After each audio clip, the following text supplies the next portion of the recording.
Hey everybody. I decided to go live a couple of minutes early just to kind of make sure I'm all good. I am shooting in the garage today. Uh, I've been writing a lot, and so I've actually been shooting videos in here quite often, um, mainly because I don't know, it's become kind of a nice space for me. I feel comfortable sitting here.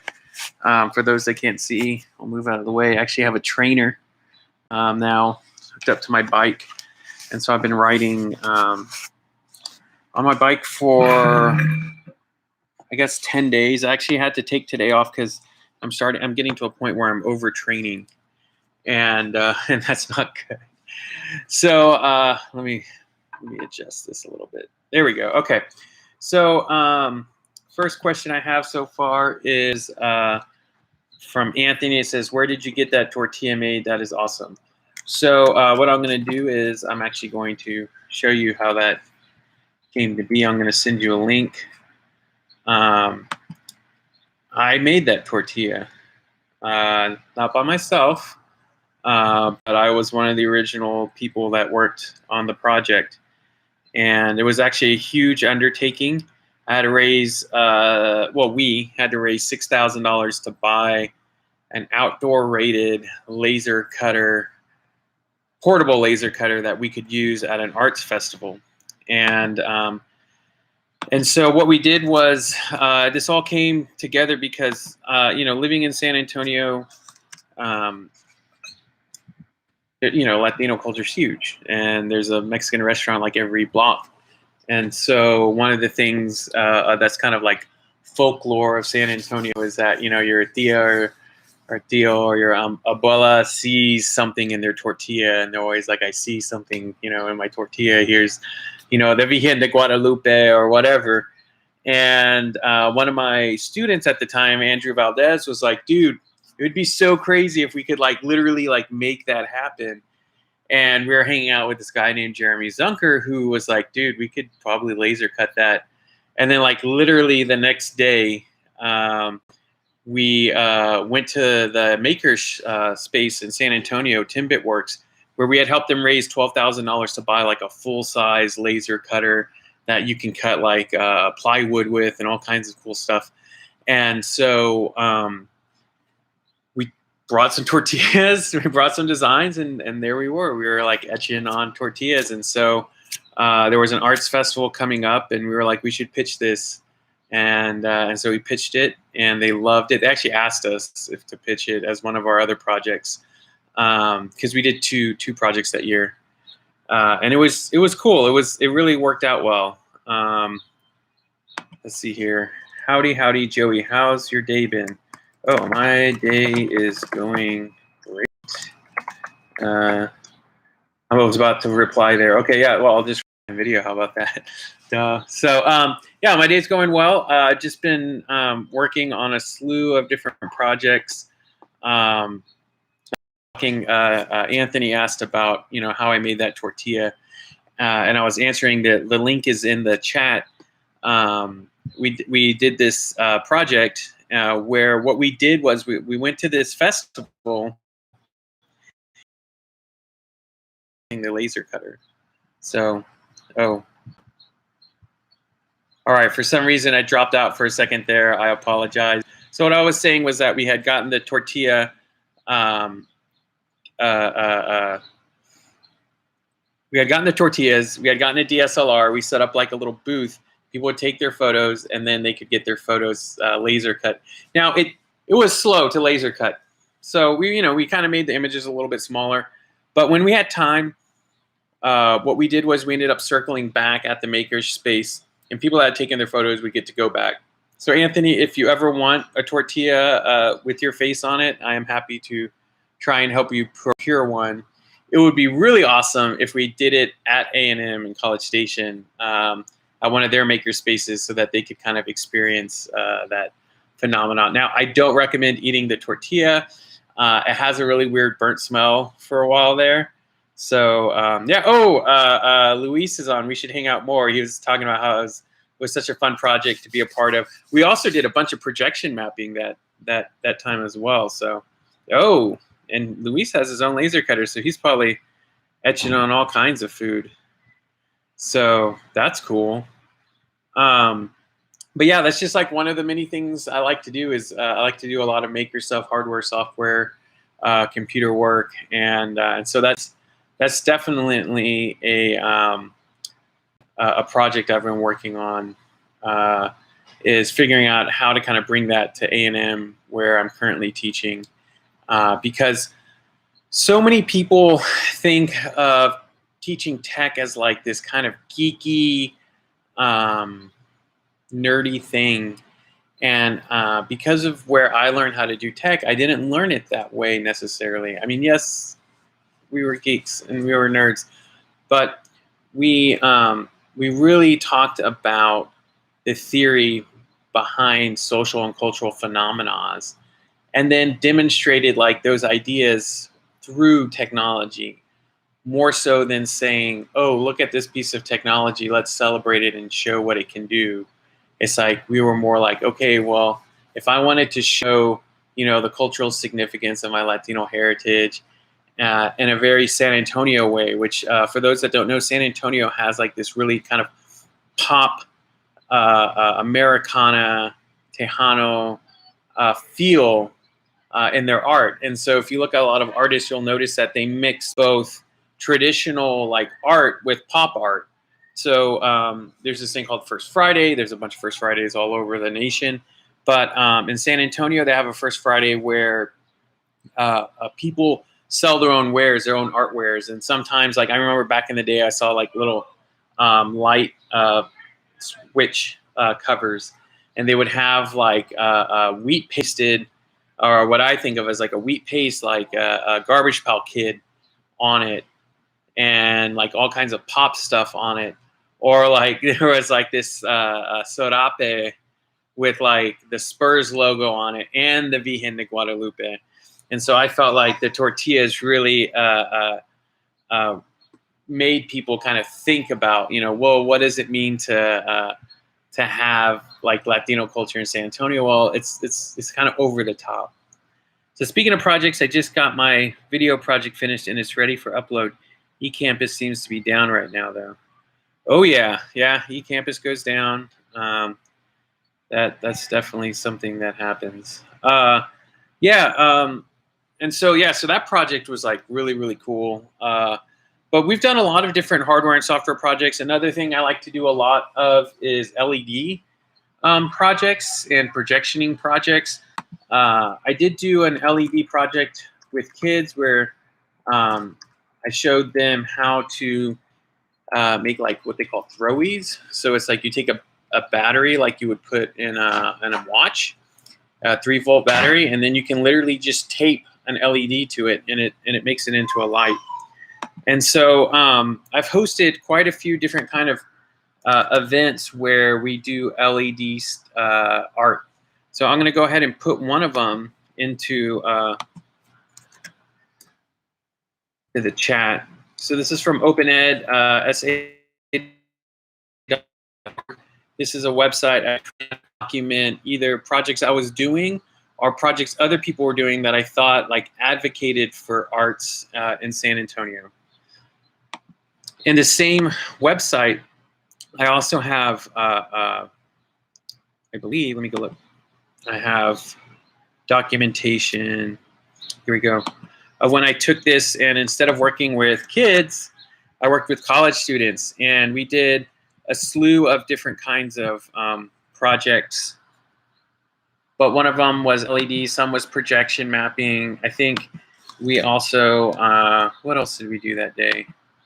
Or I think it was 2 weeks. It was basically like I had a professor ask me to cover his classes, and I was like, man, I'm gonna go have some fun. Oh, stop motion animation.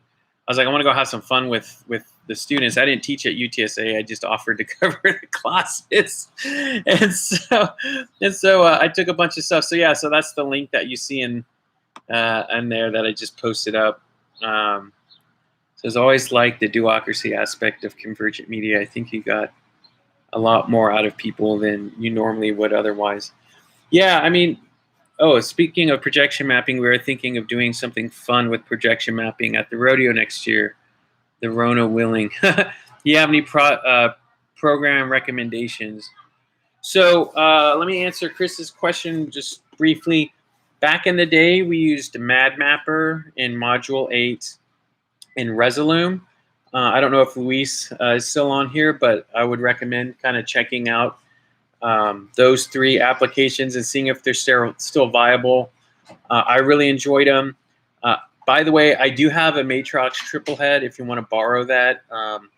Like I personally own one, and that allows you to take one signal and split it into 3 individual signals so that you can have like a nice banner style projection with 3 projectors.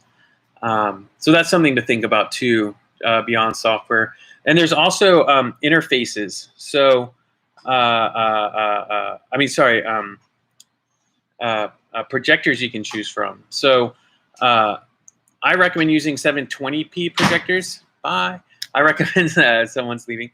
I recommend 720p projectors because it's actually an easier load. If you do like super high HD and you're using multiple projectors, it's going to be really hard on your laptop. Most likely you're going to be using a laptop. So you want to think about that. If you are going to use like one high power projector, yeah, get a 4K. That's fine, but make sure you have the hardware to back it up, because a lot of times you're overlaying and playing multiple videos at once, whether it's in the background or literally on the screen, and you don't want to have it overload your laptop and then get choppy and then be like, oh my gosh, or getting overheated. Another thing to think about is if you're using your laptop outside in Texas and it's 100 degrees, even though it's 10 o'clock at night, it's like, those are things to think about. That was why when I mentioned the laser cutter, I said, hey, we needed a laser cutter that could operate outside. Well, we literally had a situation where we were at the Whitty Museum, which is a museum here in San Antonio. It's 95 degrees outside, and yeah, we had the water chiller on the laser cutter, and it worked fine. We did a bunch of tortillas that way. But that's something you have to think about, because when you're working in the heat, it gets a little intense. It says, hey, Joey, do you want our project 3 to be at least 10 minutes long? Are we talking like full length, hour long? I assume this is, podcast. Some people have done like excerpt podcasts for my classes, and I actually like grading those a lot just because they're easier to grade, and like 10 minutes or less is nice. But I did have some submit like an hour-long podcast, and I was fine with that. I kind of jumped around and listened and checked it out, and I had someone do it about like historical fantasy baseball, I think it was, or fantasy sports, and it was really great. I enjoyed that, but I didn't get to listen to all of it because I have 200 and something projects to grade. But it was good. So if you want to make sure that I get to really go in depth on yours, yeah, less than 10. For those that are just tuning in, I'm doing Ask Me Anything.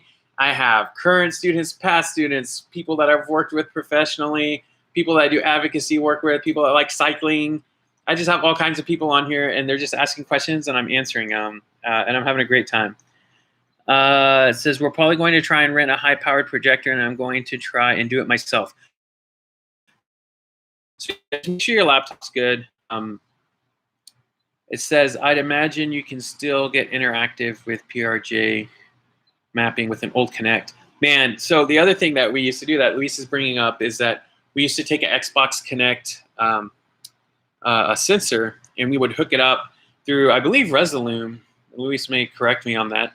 And we could add video overlay effects, and we could have interactive effects that would happen. So we would like have video, but the video would have like all these really cool effects because of the Kinect. So let me pull up. What's nice about most of what I talk about is that I have links. I document everything. For those of y'all that know me, I don't just like talk about stuff while I'm doing it, or just think this is cool. It's like I literally get the camera out, get the video camera out. So I helped a master's student back in the day, Amber Ortega Perez, with some projection projects, and we all ended up helping her from the Convergent Media Collective. And Luis set up, I believe it was Resolume, to do that. So I'm going to go ahead and post that link up there. You can check out how we did that.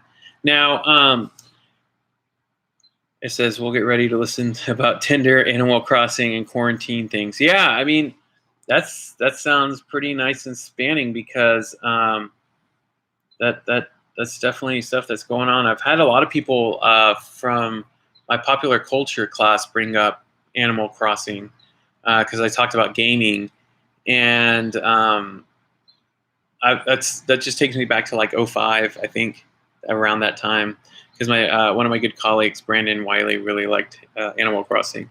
Peter says, yeah, the interactive is a good idea. It'll be something fun on the fairgrounds. Yeah, no, dude, people love interacting with video. Anything that like gives somebody like some kind of haptic feedback, in an installation piece, it all, like, young and old love it. People that are shy, they tend to kind of just be like, and then like the extroverts are all over there making everything go crazy. I don't know, it's really cool. What else was I going to? Oh, I do have, as a side note, I do have something that I'm working on currently that I could use some feedback. I have a video that I'm working on. It's an unlinked video, so meaning that, or sorry, unlisted video. So what I'm going to do is I'm going to share the link of the video, if I can find it. I have to go to my YouTube studio. There we go. I'm going to share the link, and I'm just looking for feedback. What y'all think? If y'all think this video's, where y'all kind of think it's at. It's a video about explaining big data and trying to make it kind of be consumable. So, I shot the video. I was like, oh, I'm going to explain big data real quick. It'll just take like a second. And then it was like, I ended the video and it was 14 minutes. And I was like, okay, like that was not just a second.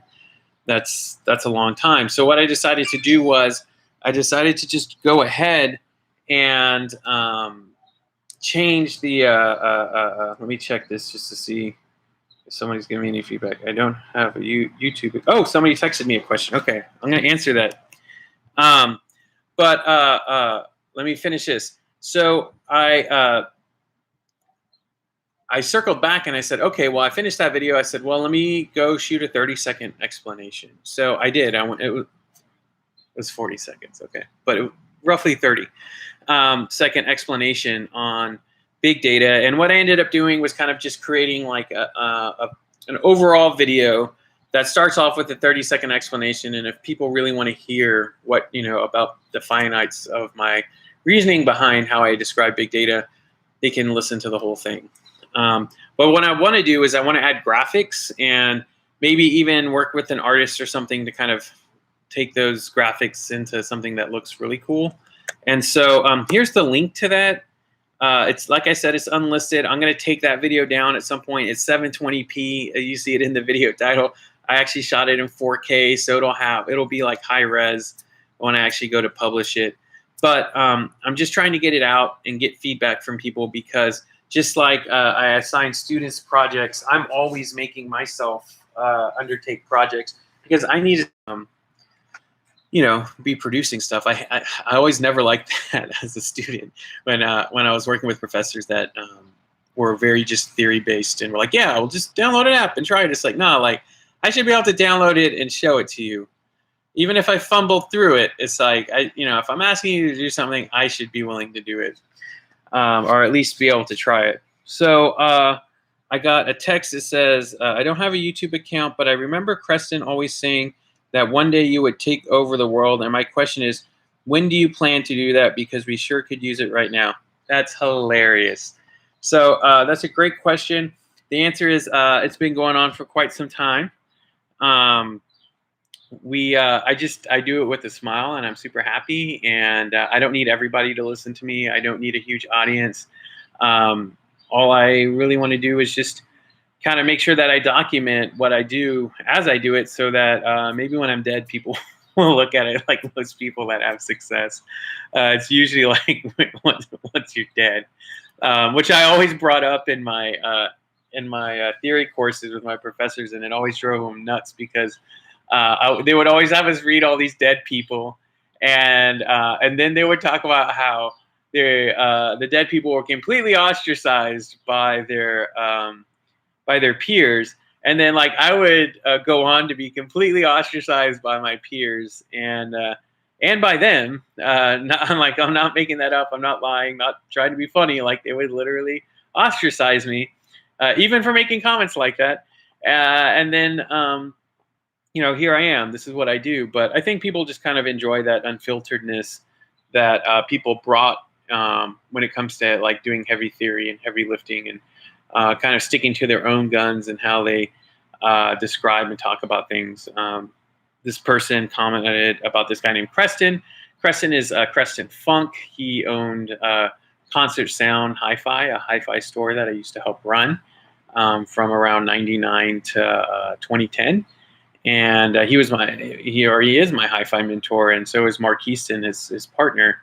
And so very radical people, good company, great stories, always keep you on your toes.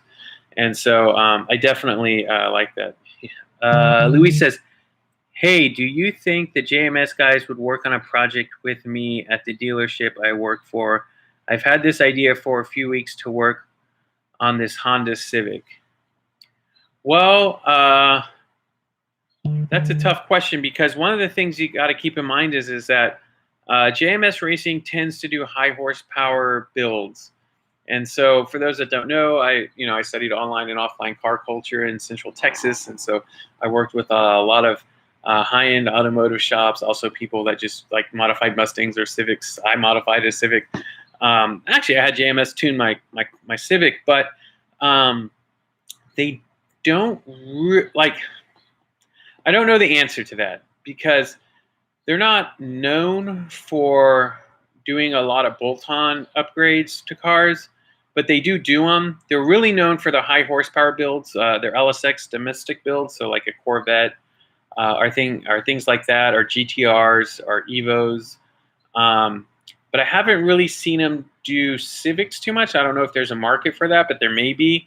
It also depends on the years of the market, but there should be someone in town, whether it's JMS or somebody else, that would take you up on that Civic idea, because there's modifications you can do.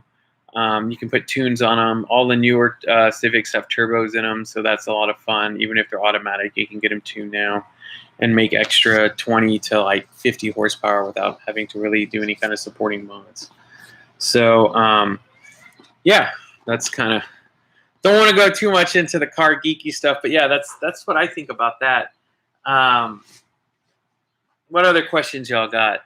But yeah, I definitely have liked working with JMS, and maybe I'll go to YouTube and find a video to share with y'all of some JMS videos I've shot. Let me see here. Oh, whoa, that didn't take me where I was trying to go. Yeah, there we go. There we go. So, oh wait, no, I don't have them there. I'm sorry. YouTube channel. So one of the things about my channel is that I have all my podcasts on here currently, but I actually have about 300 different car videos that are hidden. And so I have a lot of different content ultimately when it comes down to kind of looking for car stuff. And what's also interesting is that they have like tens to hundreds of thousands of views. But because I'm doing my podcast, I don't televise them too much, or televise them. I don't put them on here for people to check out very much. But I will. I'm looking for this Civic link. Actually, how about I just type in Civic right into my search there? Well, that was my Civic when I had it for sale. That's not really what I'm looking for. Anyways, oh,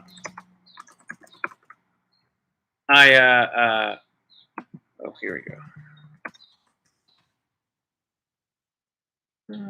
We'll worry about it later. I'm not finding it. Okay. What do you think is the future of the movie industry? So, okay, so That's a really fun question. I know Peter's kind of nudging me because I posted up about AMC theaters complaining about Universal going direct to VOD, video on demand, through Hulu, Netflix, iTunes. I don't know if it was in iTunes, but maybe it was. And being able to rent this movie for $20, and I did the math in my head. A lot of people $20 to rent, because my wife told me that. I was like, oh, maybe it's $20 to purchase.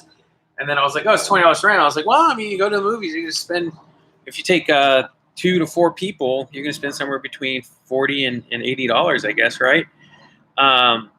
And so I'm a digital kid. I grew up with the internet. When I was 18, 19, I was obsessed with 640 by 480 video playback, because that was what television was. So it was if we could have 640 by 480 video playback, then we're basically watching TV on the internet. And that excited me. And then we got to 720 by 480, and then we got 1280 by 720, and then we got 1920 by 1080. And I'm just talking about pixels high versus pixels wide resolution. Now we're at 4K, so 3840 by 2000, whatever it is, 1920. Y'all tell me what it is. I can't remember the exact number right now for 4K. And we just keep getting bigger and bigger screens. We have sound systems at our home. And so, it's become more and more evident that, that movie theaters are going out. And like newspapers and like television, much of their ability to survive has not been because they're competitive in the sense of trying to create fresh and new content or fresh and new delivery systems, but in using litigation and suing to maintain their stronghold in the spaces that they're in. And so with with this AMC thing, that was exactly what they did. They were just hey, we know that you could be making way more money not using us, but if you're going to do that, then you don't get to use us at all. And it's kind of okay, well, I guess now you have set a precedent, because the technology is there, and the technology for us to be able to watch videos on demand has been here for decades, literally. I mean, you already have video on demand. What was stopping it was just the fact that they had formal agreements, but nothing technologically was stopping them from releasing videos straight to consumer. And I think that because of COVID, we're going to see that a lot in a lot of different spaces. I mean, at my hi-fi store, I went into running this hi-fi store with Christian Rios knowing the internet exists. Okay, so if I get someone calling me up and saying, hey, I want to buy a Riga P3 turntable with an Elias cartridge, that's a really standard thing people buy. It's $1,145. That's how much it costs. It's $1,145. It's a really nice turntable. People love them. Okay. If someone calls me up and says, I see it on the internet for $900 and advertising it online, then I have to go and this recently happened. I had to go and search, and I was like, oh, someone on Amazon is selling a generation before, but when you search for Riga P3, it shows up as the current generation for $900. And they're just selling new old stock, but it's that's what it looks like. Well, the same thing is happening in all these other spaces where people are used to using a physical medium or having a physical place that people are going to. You have to have actual tight control over how these things are sold, or you're going to end up eliminating the physical markets. Well, what's happened with digital video is that they did that to such an extent, and in my opinion, weren't able to keep a viable reason for them to be there in the size and space that they are for people to come back. I mean, grocery stores are experiencing this, right? Grocery stores, you go to all these grocery stores and they have 30 checkouts, 100 checkouts, like at Fry's back in the day. And they have 6 open. They have 10 open. It used to be during Christmas. Oh, well, they're all open. It's it's not even open like that during Christmas. Because, they're changing. It's changed. It's changed the way they employ people. This is not, to me, and this is my conspiratorial, put my little tinfoil hat on. To me, COVID isn't just a pandemic in a medical way, it's really an awakening for the U.S. and for the world in terms of capitalism and economic positionality. I mean, there's a lot of things that are at stake that we're having to take into consideration um, because of this like fundamental shift that we're having in the way in which people interact and buy and purchase and experience things, both digitally, in person, and meaning in person outside of the home and then inside of the home. And so, these are big things that people have to think about. We're going to have model shifts. We're going to have pivots. That's a big like startup word that I like to use. I'm not a big fan of pivoting, but in terms of the way people talk, but yeah, this is what people are currently exploring and thinking about. Is all these different models that are having to shift. Restaurants having to rethink. Like when they said in some places they were saying like you can have 25% occupancy of your occupancy building occupancy rating. Well, some people are like, well, my staff is 25%, like the cooks, the preps, the servers, the managers, all of that add up into how many people you physically have in the space. And so some people are having to do the math and go like, oh, well, I can't. It's not like 25% of my customer base. It's like 25% of my occupancy. And so they can't even have 25% of their customers come. And so that was something people were having to think about and kind of reimagine. So yeah, I mean, this is stuff that I know we started off on AMC, but this is stuff that's going to be a big deal. Period. It's going to be stuff that people are going to have to think about in general. So I hope that kind of gave you some more than enough insight into what I was talking about. To circle back, for those of y'all that just checked in, I put a link up, I guess about 4 posts ago, that is a video of me talking about big data. I'm looking for feedback on what people think about my description of big data because it's something that I think a lot of people don't understand, especially right now in this day and age with how we have a distrust in media. I think that one of the big distrusts I have in media is that we have like I think it's called anecdotal stories, and then we have like our anecdotal information, which is like a lot of what Trump ends up kind of sharing and talking about. He's very anecdotal. He's like, well, my friend down the street said that we should all be okay, so we're going to be okay. Or my friend down the street said this is really not a good thing, and so we need to work on this. A lot of that stuff is getting sent into like our echo chambers of media and being perceived as fact or beyond opinion and being reinforced that way. And so, one of the things I'm really interested in with big data is like, how do we create what's really going on and what truth is, at least to some extent. Like, at least we can have this data set and people can draw their different conclusions from it, but we still are able to look at it. So I'll give you an example of like, I don't know, obesity in minorities, right? Or obesity in humans in general. It's like if we're able to track where people are, their steps, their blood pressure, their blood sugar levels, all in real time, understand the transactions that they're making in terms of food, the cost of food, and being able to take that as just one person's experience and then multiplying that over 100,000, 1 million people, being able to put it into a database and create data sets based off of all of that interaction of like, oh, they were all these people were eating the same way and they were all living in the same town.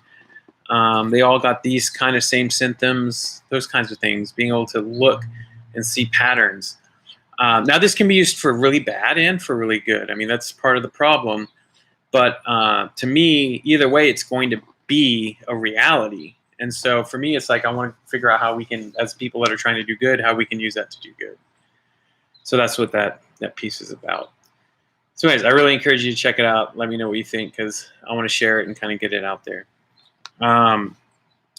In terms of other stuff that's going on, like I said, I've been cycling a lot. I've actually put like 150 miles on this thing so far. I've had it since not this past Thursday, but the Thursday before. So I guess 2 weeks now. So I've put, yeah, around 140, 150 miles on it. And I've really enjoyed it. If not, actually I've put on more. I think about it, I put on like 180. I've really enjoyed it. It's been really great getting to ride this thing. And then the other thing that's nice is that when I go ride with my family, I don't feel like I'm doing it like I need to go do it to do my exercise. Like I'm going to do my exercise here. When I go ride with my family, it's like I'm just riding to ride. I'm in no rush. I can just go at the pace that they want to go at. So it makes a really big difference. And then also, you know, I can watch my kid. My kid can come outside and play. I can be on this and just watch him, and it works out really well. So I can't recommend cycling enough, or going out and walking, whatever you want to do for exercise to help you manage your anxiety. It makes a huge difference. So are there any more questions? Because I have other stuff I can talk about, but I just want to make sure that I do answer those questions as that's what I'm here to do. All right, I'm going to give you all 10 more seconds to ask, and then I'll go on to my next thing. I'm going to take a sip.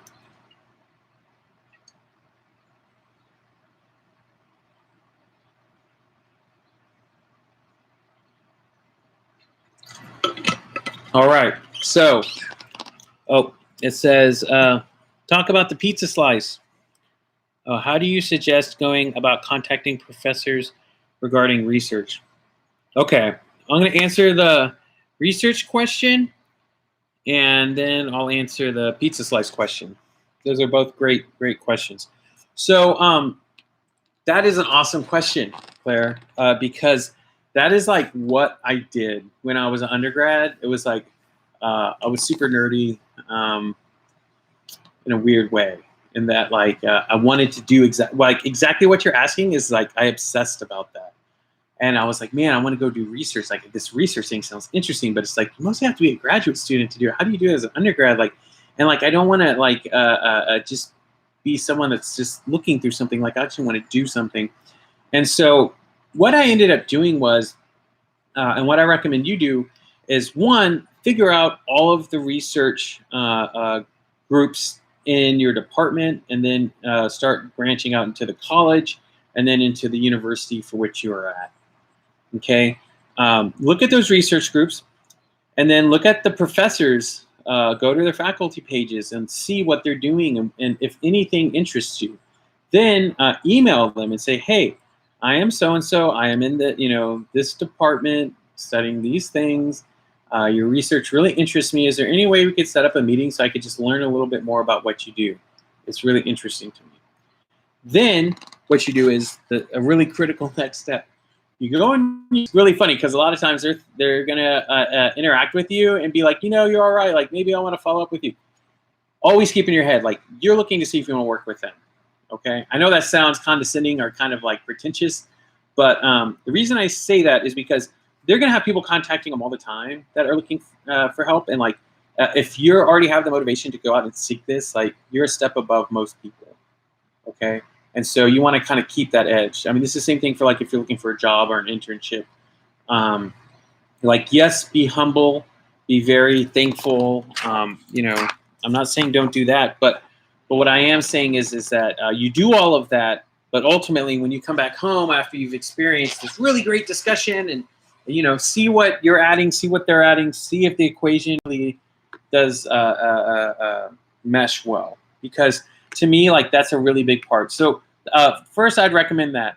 And then, if you're someone that you're like, no, Joe, I really want to get out. Like, I want to get out. I want to I love being at this institution, wherever you are, but there's someone at MIT or there's someone at Berkeley or there's someone at, whatever place, and I want to go and work with them. Well, then, yeah, you need to email them. You need to offer to fly out there and just go meet with them and talk to them and see what they're doing. It'll blow their mind that you're willing to do that. And yeah, be smart about it, but really kind of be aggressive about working with them. And sometimes you may have to work for free. Sometimes you may work for money, but ultimately you're going to end up in a space where I I think they're going to recognize it. I probably had, let me list where I worked, if I can remember them all. This was as an undergrad, sophomore year, freshman year? No, freshman year was my first job. I got working at gosh dang it, what was it called? It was basically a multimedia group in my College of Communications.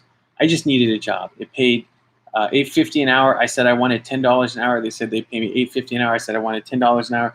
They said that they would pay me $8.50 an hour, and that if I did well, I'd get a major pay raise. So I said okay, and so I went and worked for them, and that's where I learned like I was already really into computers, but I learned a lot about photo scanning. I learned about rastered versus vector images. Like I've never taken a technical class that I didn't pretty much already know what they were talking about. It was just sharpening my skills, because I really did that outside of school. I was looking that up and trying to research that, because ultimately, at least in communications and a lot of liberal art degrees, and some fine art degrees, is that they're not, I mean, even if you go and take these classes, like they're just going to show you, just like a trade school, they're going to show you the tools, but you're not actually going to learn them. You may learn how to follow a tutorial, but most of the time they're not going to give you like projects to actually work on that are applicable to the real world. And that always frustrated me. That's why I teach the way I teach, and I have people make projects based around things that they're interested in, rather than just making stuff that, here's a ladybug, you need to recreate this ladybug exactly the way it looks in Illustrator. Here's the tutorial, follow it. If you, make this ladybug look exactly like this ladybug that I have here, then you get 100. It's like, for me, I'm more interested in you telling me what you think a ladybug is and why you think it's important or not important to you in your life, and illustrating that somehow using Illustrator. Like that to me is of value. And so with going and looking for research positions, that's what I recommend. So I worked there, and then I got an internship in the summer. I ended up getting let go the first week. And I had a real world experience there where I had signed a contract to work for them, and they didn't realize that in the contract I had a severance package, and so I called them out on the severance package, and they ended up paying me for the whole summer. So, and I got let go. Like when I got let go, I didn't just get let go like, Joey, you're doing a bad job, you need to leave. It was like, company, we need, like 50 of y'all to come to this conference meeting that we're having. And everybody came in, my bosses, everybody were like, hey, I don't know what's going on. Let's see what's happening. And then they were just like, yeah, all of you all are gone. You can't go back to your office. So that was like some real world experience. And then IC Squared, this incubator think tank at UT that's still around to this day, where one project I did was a lexicon, video gaming lexicon project, where we looked at video game terminology. Another project I worked on there was, I did like 3 projects with them. I can't remember them all, but I worked with them. I worked for the Telecommunications Information Policy Institute, TIPI, and worked on rural broadband penetration. But ultimately, what I ended up doing after doing all of those things and working with research with world-renowned professors and stuff, is that I ended up being mentored by my dissertation chair, Sandy Stone, who was at the time just one of my professors that I was working with. And what she really did was what I do, which is just facilitated my ideas and said, that sounds cool, you should work on that. And I would just go and work on what I wanted to work on. But then she started, she gave us her office. And then and I say we because Brandon Wiley and some other students, we all just started inhabiting this office, and we made this office into an office. And the office was only 10 by 10 feet. And we'd have 6 people in there, and we'd be working, and we had this thinking chair where people would just sit there and think about stuff. And we had this whiteboard that we made, and we wrote down all our ideas on. And, we ended up doing all kinds of different projects, whether it was writing software, holding workshops, going and doing art projects. We just made it up, and we'd had interns, and I mean, one summer we did Google Summer of Code, like where Brandon and I were the mentors, and we had mentees, and like Google paid us to do this, and there was nobody making us do this. We just decided to do it on our own, and to me, that was where I really started having fun. You know, it was cool to work for people and kind of be like, yeah, I've done that, I got paid. By the way, I did get a pay raise on that first job. I went from $8.50 an hour that first year to $11 an hour. And by the time I left UT, I was like making like 16. So, you know, it was one of those things where, you know, I really kind of, okay, could you repeat the second thing? Okay, I don't want to seem unprofessional and it's scary. I don't know. I don't worry about coming across professional or unprofessional people.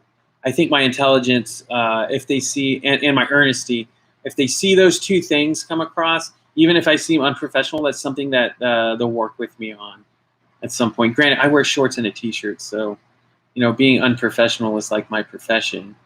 So I don't know if you should take my advice on that, but I'm happy with who I am and where I live and how I live it. And so, you know, kind of think of it from there. And then Luis, we should hang out more. I know who that is. That's why I call him Luis. Asked me about the pizza slice. So Jonathan Guajardo, who used to be one of my students and is now a colleague at A&M with me, runs a newspaper called the San Antonio Sentinel. And let me see here, San Antonio Sentinel newspaper.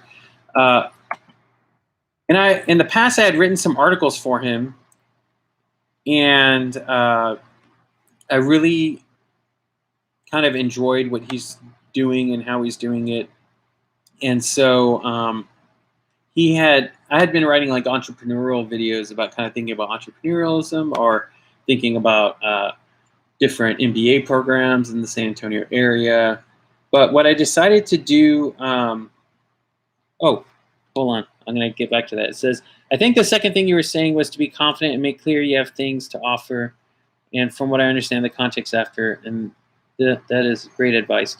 Yeah, so no, I'm just saying, you know, you got to be confident, but you also have to make up, you know, I mean, be humble. Like one of the things I always tell everybody, and I'll tell you everybody on this channel right now, is that like, I don't know everything.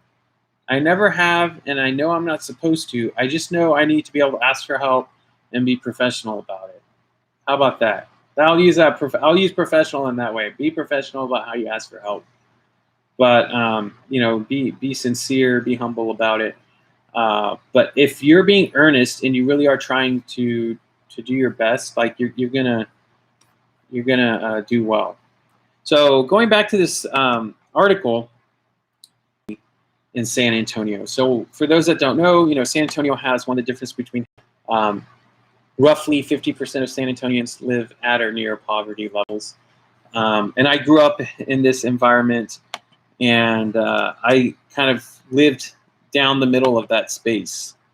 And at some points in our life, my parents didn't have money at all. At some points, they've had a good amount of money. I personally do not have a lot of money. I just have lived in debt, and I have to pay that all off. So that's what I've been working on a personal level. I'm going to drink something real quick.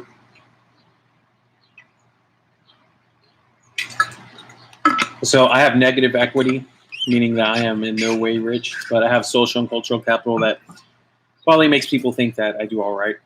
But I have, my wife and I have like $350,000 in student loans that we still have to pay off. And then I have some cars in debt that I have to pay off. But, you know, I'm not Dave Ramsey, but I do listen to him, and I have been saving all my money and paying off all my debt as fast as possible. I can't recommend that enough for most people, is how you get control over your life. And so what I decided to do is I post this article because I had, you know, I think I sent you all a link to that Open Ed website earlier. And back in 2015, working with Jeremy Zunker, I studied the difference between haves and have-nots and looked at some census data. And I decided to use that article to kind of pivot, use that website in this article to kind of pivot into how we think about our own agency in the midst of people having great loss in terms of quality of life. You know, how do we as citizens really think about our own agency and how do we offer change, not just from a charity standpoint, but from like an advocacy standpoint. And then in a positive way, like how are we offering change in our lives in general? Like what are we doing? You know, what do you see other people doing that you think is making a difference? And you know, thinking through that space, because I think that oftentimes we forget what a lot of people are doing to make a difference in this world, and sometimes those people are even ourselves. So yeah, that's what's going on with that article, and I hope that kind of talks about the pizza slice a little bit. I will tell you something about that article, though. So I grew up having to write papers. I'm not a good writer. I don't, well, I say I'm not a good writer. I don't think I'm a great writer. I was always told to go to the undergraduate writing center, even as a graduate student. Even in my, with my dissertation committee, like they kind of knew that my writing wasn't super great. It was just like what it was. But I've never been ashamed of my writing. So I don't apologize for it. I'm just saying this is what people tell me. So with like this article, you know, I wrote it, Johnny edited it. But when I say I wrote it, like I literally was out in the garage because like I told you all, I've been out here. My kid comes out and plays and I'll just kind of sit out here. And it's been cool the past couple of days, past couple of weeks for whatever reason. And I got my phone and I just opened up notes and I just sat there and I wrote like, Johnny said it was like 4 pages long or something like that. I wrote the article just with my thumbs. And, you know, that was something I started doing when I was writing my dissertation was that I would just close my eyes and I could touch type on my phone at the time. I can't close my eyes and type on the screen on the iPhone 10. I think it's like a little wider than what I was used to because I had a 6 and a 5 and a 4 before that. And I could, back then I could just touch type and just write articles. And that's a lot of how I wrote my dissertation. So all that to say that I think that, you know, however you write and whichever way you write, like, don't worry about it. Like, you know, if there are people that want to read what you have to say, like, they're going to help you get that written. They're going to help you along your way. You know, I had an editor for my dissertation. I had someone that literally helped me just go through it and make sure it was good. And so, you know, never worry too much about who you are, even though sometimes people are like shoving it down your throat that you may not be good at something. Because news agencies and for myself and for my blog and stuff. And on another note, off of that is that my department assigned me a core writing class. It's a music history course, I believe. It's like a 410 course. It's like this senior level course, and they're going to be writing. And they were like, you know, you're going to have to, can't just do a project. You're going to have to write. And I was like, oh man, is this like a challenge? Like, are you challenging me? Because like, I love challenges. Because one of the things about me is that I love figuring out how to not do what someone's telling me to do, but do it in such a way that it's appreciated, and maybe it ends up kind of doing what they want it to do, but not the way they thought it was going to be done. And so my approach with this class is definitely going to be blog style. I'm going to require photos and videos and have it have like a very interactive feel to it so that people can kind of see that, you know, it's not just, I don't know, so many times I feel like in school, professors and students sometimes, some students, like they set school up to be about doing things that you don't want to do so that you like get this, is it toughness? I don't know what it is. I don't know how to describe it, but it's like pain, and that's the way, like if you do that and you go through this pain, that all of a sudden you're now better for it. And I don't believe in that. Like I believe that overcoming adversity makes you stronger. Like when I lost my job and had nothing to me, and I had to go with humble pie and live with my parents and ask for money, and my, you know, and I had a wife and kid. Like, yeah, that sucked, you know. But that's like dire. That's a real dire situation. But when I'm just doing it to do it at school, like that's not real. That's fake. To me, that's just like it doesn't. It's not the same. It's not the same grit. You know, like that's why I think a lot of people that don't go to college that end up being really successful say, well, I didn't need to go to college because I just had to like learn this on my own and I failed. And you talk to entrepreneurs and like, I failed a lot. And they're like, yeah, they overcame adversity. But I don't believe that in school you can necessarily fake it. I think it just becomes very contrived and psychological and just not the same as what they think they're making it out to be. I don't know. What do y'all think about that? What do y'all think about that idea that I'm throwing out there? Am I crazy?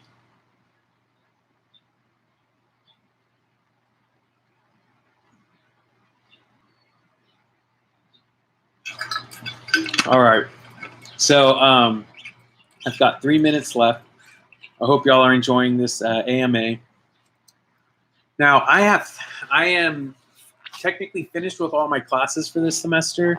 So now we're literally just doing our final projects. So my students are turning all their final projects. I have some that I love.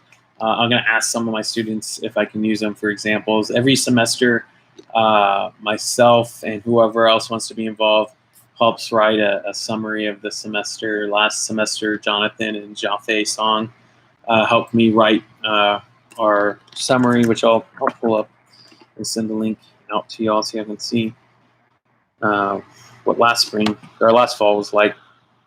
And we're going to do one for this spring. It was really cool because I had them contact me and say, hey, you know, are we going to do this article? And I was like, yes, we're not even done yet with the semester, and they want to write the article. So that was exciting for me. But yeah, so I'm finishing up this semester. I'm going to do a Maymester where I teach speech, which I'm going to have people do a lot of videos, which I think is cool. Because when I first taught speech, they had them do a lot of homework, and I was like, well, why wouldn't we just do video responses? And so that's something they're working on. They're very open to hearing this, but I was just kind of like, if it's speech, like, why are we writing? Like, it's speech. Let's do talking. But anyway, I digress. I'm not picking on any person in general, except to me, that's what academia does, is that it makes it so that everything has to be written and accounted for in a way that's very, like, 18th century. It's like the AMC of video on demand, you know. Whoops, it's just very problematic for me. So anyways, I'm going to be teaching that, and then I'm going to be teaching in the full summer, or all summer. I'm going to teach 230, which is a technology and skills course. 250, 230, which is a technology and skills course. I'm going to teach another public speaking course, and I'm going to teach popular culture. Which popular culture during COVID is really interesting. I'm going to have a lot to talk about. We're going to have a lot of AMAs this summer. So make sure you stay tuned for that. And then in the fall, like I said, I'm teaching that music course, and then I'm going to teach a 230 and a 250. So 230 technology, and then 250 is new media. So I hope you all enjoyed today's talk. I had a really good time talking with you all. I love all the questions I get. I appreciate you all tuning in, and I don't know. I always have a good time doing this. It makes me happy.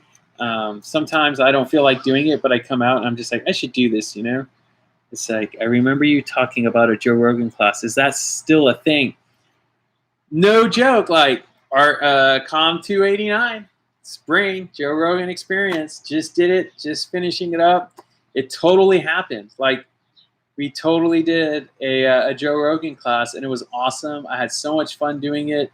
I'm trying to get a automotive culture and society course put together, where I take students to SEMA, which is like this huge automotive conference, and people kind of we interact with the industry, because I'm now starting to make contacts at that level, so that we could talk to Toyota and talk to like different companies and have them come to A&M and give talks and interact with us. So yeah, and the Joe Rogan class went amazing. It was cool. It was like 25% of people knew who Joe Rogan was. 25% of people had heard of Joe Rogan but hadn't listened. The other 25% who knew who he was, I mean, listened to him. And then 50% that like they just had no idea. They just signed up because they wanted to learn how to do podcasting. And all of their projects have been really cool and all over the place. And that's exactly what I wanted. I don't, like I said, I never want a class where I have 20 or 30 ladybugs that look perfect. I want 20 or 30 ladybugs that show me the uniqueness of each person in the class. So, all right. Well, I hope y'all have a great week, and I will be back next week to do another AMA. So take it easy.